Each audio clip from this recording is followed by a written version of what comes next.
Good morning student, class 7 student. आज मैं आपको हिस्ट्री का चैप्टर द मुगल एम्पायर इससे कंटिन्यू रीड कराऊंगी। प्रीवियस क्लास में अपन ने मुगल के बारे में देख लिया था कि मुगल कौन हैं, उनकी मिलिट्री में किस तरह की कंपेनियन चलते थे, आंदोलन चलते थे। आज अपन पढ़ेंगे मुगल ट्रेडिशन ऑफ सक्सेशन। मतलब जो मुगल उत्तराधिकार किसको देते थे, किस तरीके से वो अपना उत्तराधिकार बांटते थे। The Mughal did not believe in the rule of primogeniture. Mughal इस पे बिलीव नहीं करते थे कि जो शासक में बिलीव नहीं करते थे। Were the eldest son inherited his father state, जो कि उनका पुराना बड़ा पुत्र था वही उत्तराधिकार बनेगा। Instead they followed the Mughal and tribute custom, वो मुगल और ट्रिब्यूट कस्टम को बिलीव करते थे। कॉन्स्पिरेसी हो जाता था इनके बीच में।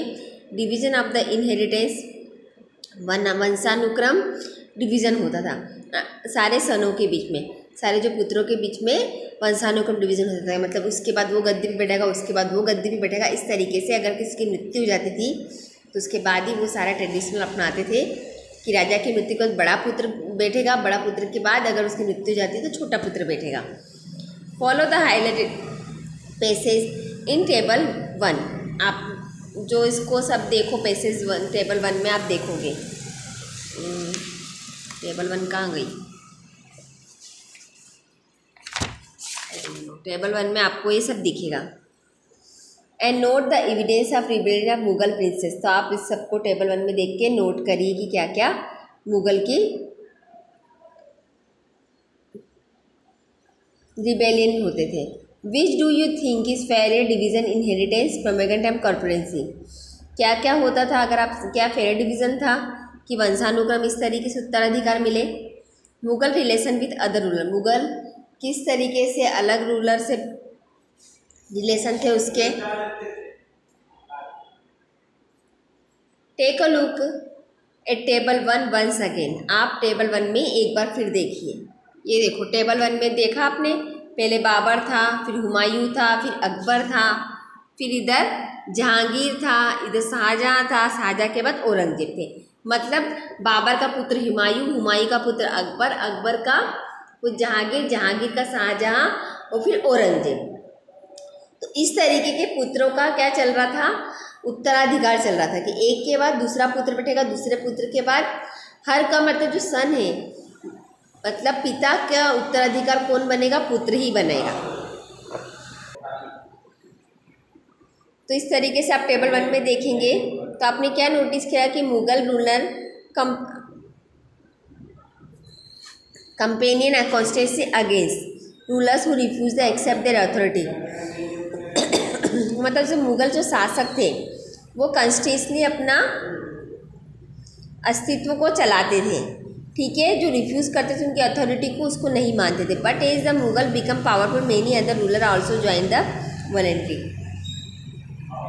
पर जो मुगल शासक थे वो क्या हो गए थे, बहुत ज़्यादा पावरफुल हो गए थे। The Rajput are a good example of this. Rajput इसका बहुत अच्छा एग्जाम्पल है। Many of them married their daughter into Mughal family and receive their high position. बहुत सारे जो डॉटर थी उन्होंने मुगल फैमिली को क्या करा, मुगल फैमिली में उनकी शादी हो गई और फिर हाई पोजीशन पर की। बट मैनी रेसिस्ट अर्बल, और बाकी और अच्छी जगह पे गई।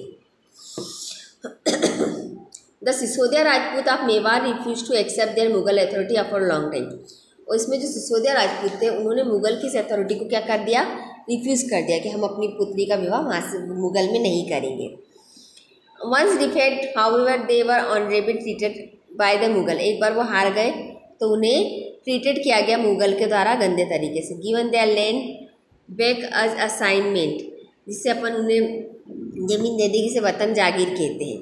The careful balance between defeating but not humiliating their opponent enable to Mughals to extend their influence over many king and chieftains. मतलब उनको ह्यूमिलेट किया गया, extend their influence over many king and but it was difficult to keep this balance all the time. Look at table 1 again. But ये हमेशा balance करना difficult था। आप table 1 में अगेन देखिए। Note the Aurangzeb. Aurangzeb insulted Shivaji when he become accept Mughal authority. Aurangzeb ने किसको insult करा था, ह्यूमिलेट किया था शिवाजी को, जब वो मुगल अथॉरिटी में एक्सेप्ट करा था जब इसने औरंगजेब में। What was the consequence of insult, इस इंसल्ट का क्या परिणाम भुगतने पड़े। Mansabdar and jagirdar, as the empire expand to encompass different religion, the Mughal recruit diverse bodies of people from a small nucleus of Turkey noble. They expand and include Iranian, Indian, Muslim, Afghanistan, Rajput, Maratha and other group. मतलब क्या क्या हो गया, empire जैसे से बड़ा होता गया तो उसमें ईरानियन आ गए, इंडियन आ गए, मुस्लिम आ गए, अफगानी आ गए, राजपूत आ गए, मराठा आ गए और सारे ग्रुप आ गए। Those who join Mughal service were enrolled the mansabdar, जिसने ज्वाइन करा था जिसे अपन मनसबदार बोलते हैं। मुगल की सर्विस को जिसने क्या करा था, नोटिस करा था, उसे हम क्या बोलते हैं, mansabdar. The term mansabdar refers to an individual who hold the mansab meaning position of rank. Mansabdar किसको रिफ्रेंड करती थी, मनसब को, जिसका मीनिंग था पोजीशन ऑफ रैंक, रैंक के हिसाब से उसको पोजीशन मिली। It was a grading system use by Mughal to fix rank, salary, military responsibility. मतलब ये गार्डिंग सिस्टम था जिसमें मुगल्स क्या फिक्स करते थे, रैंक करते थे, सैलरी करते थे, मिलिट्री करते थे। Rank and salary was determined by the numeral value called zat. Rank और सैलरी से वो क्या होते थे, जाट कहलाते थे। The higher zat more prestigious was the noblest position in the court of the largest salary. सबकी ज़्यादा जाट के सबसे बड़ा जाट था, उसकी सैलरी भी ज़्यादा थी, ठीक है, उसकी पोजीशन भी बड़ी थी। देखो, zat nobles with zat of 5000 were the 5000 were ranked higher, those were 1000 in Akbar region, there were 1920। Akbar के क्षेत्र में 29 मनसबदार थे with a rank of 5000 zat by Aurangzeb.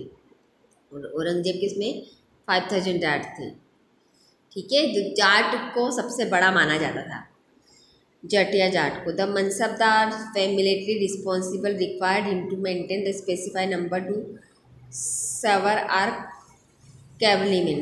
Mansabdar की मिलिट्री रिस्पॉन्सिबल होती थी उस सब चीज़ों को मेंटेन करने के लिए। The mansabdar brought his cavalryman men to review got the register their horses branded and they receive money to pay them a salary। Mansabdar क्या करते थे, अपना कारवा ले जाते थे घोड़ों का और मनी को पाते थे, फिर उसी से सैलरी दी जाती थी।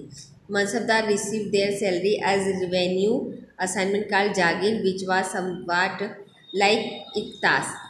मनसबदार जो अपनी सैलरी किससे पाते थे, रिवेन्यू जो भी कर होते थे उससे। But unlike muqtis most mansabdar did not actually decide the administrate their jagir. पर मुक्ति जो इस तरीके के मनसबदार होते थे वो उनकी चीज़ों को नहीं मानते थे। They only had right to revenue their assignment which was collected them by their servant. मतलब जो मुक्ति होते थे वे केवल क्या चाहते थे कि हमें कर को प्राप्त करने का अधिकार मिले, वो उनके नौकरों के द्वारा करों को लेते थे। Mansabdar themselves served in some other part of country. Mansabdar क्या करते थे, दूसरी जगह देश के दूसरे इलाकों में भी जाते थे। In Akbar reign this jagir were carefully assessed so that their revenue were रफली equal to the salary of the mansabdar. Akbar के इसमें जितने मनसबदार थे उसी के भरोसे की सैलरी मिलती थी। By Aurangzeb reason this was no longer the case. The actual revenue collected by was often less than granted sum। Aurangzeb के द्वारा कम मिलती थी। There was also huge increase number of mansabdar, उन्होंने बहुत ज़्यादा मनसबदार भी बढ़ा लेते, which mean a long wait before they received a jagir. मतलब मनसबदार ज़्यादा हो गया तो उनको जागीर को पाने में भी बहुत लंबे समय मिल लगा। This and other factor created a shortage in the number of jagir. As a result many jagirdar tried to extend as much revenue as possible will they had जागीर। मतलब बहुत समय के बाद उनको जागीर मिली। Aurangzeb was unable to control this development in the last year of reign.